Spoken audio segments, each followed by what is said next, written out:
Training is part of my life. It's that simple. Nothing will ever change until I die.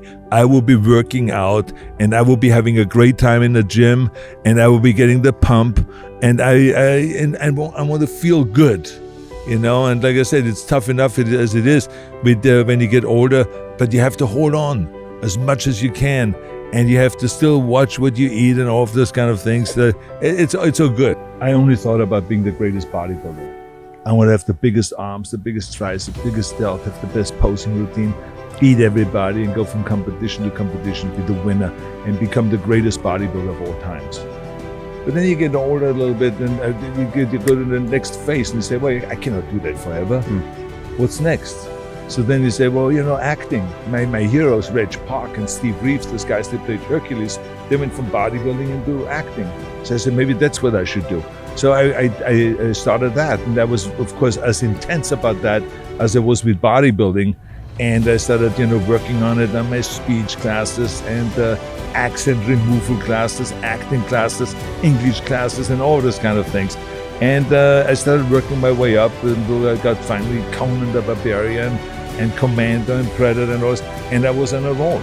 And then, you know, you get the place where all of a sudden you have done so many movies where you say, you know, I'm not really that excited anymore to do another movie. But then you get older after that. When you're finished with that, then you start your institute and you start the Schwarzenegger Institute and you start getting more and more into helping other people. Because, you know, when you're young, it was all about me, me. Then eventually as you get older, it becomes more and more like not just me, but we. How can we all be successful? How can we all be healthy? How can we all train? How can I inspire other people to train? How can I write more books about training? How can I have more seminars? How can I be out there more and inspire millions of kids to train and to get maybe into politics and to get into acting and to let them know that they can be successful? You know, what I'm saying is there's another side of me now that I discovered, which is really caring to help other people. This is the important thing. To inspire people and to let them know anything is possible. And I'm talking about not just people in Hollywood, but I want to reach to that little village in Poland, that little village in Ukraine, in Russia, in China, in Africa, in the Middle East, where the poorest of the poorest people is. If they can watch this and they see ordinary folks can make it. You know, I want to inspire those people there and say, you can do it. Just have a vision and have the will and just chase your vision. That is the most important thing. You can do it. Look at me. I come from a little Austrian village. There was a population of 800. Everyone said to me all the time, forget it. You will never make it. But then I saw Reg Park in the movies. And then all of a sudden I got inspired, you know, so I had a way of looking at the world through the movies, and I got inspired. And this is what we're doing here today, is inspiring people. Come out and watch it.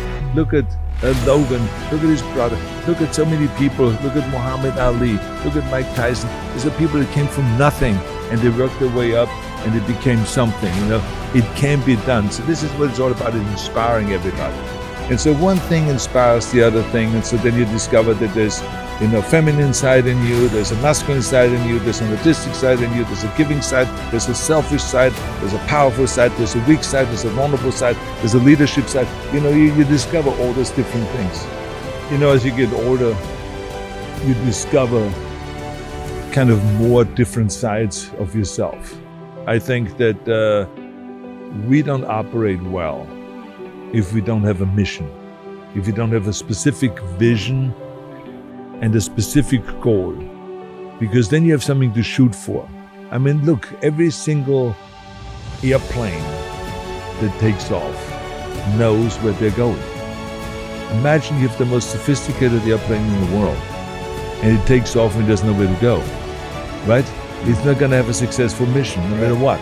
And so this is why it is so important to have a mission, to have a specific goal, because then every rep that you do, every workout that you do will get you one step closer to that goal. And you know why you're doing it. You never ask yourself at 6 in the morning, why the hell am I doing another 500 sit-ups? Why am I getting up at 5 in the morning and go to the gym? You know why. I mean, I always knew that for every rep I did, every set I did, every squat I did, every bench press I did, every chin-up I did, every leg raise I did, was to get one step closer to becoming the world champion in bodybuilding. And it felt good. And I had a good time doing it. And I was smiling in the gym doing it, rather than like other guys that had this kind of verklempt face, It's still the day. I come in here, I do my sets, I do that because I'm from 75 years old. I got to go and stay in shape. I'm doing more TV shows, I'm doing a TV series, I'm doing more movies. I want to be in shape and I want to, look according. It's already tough enough as it is to stay in shape. So you got to do it no matter what.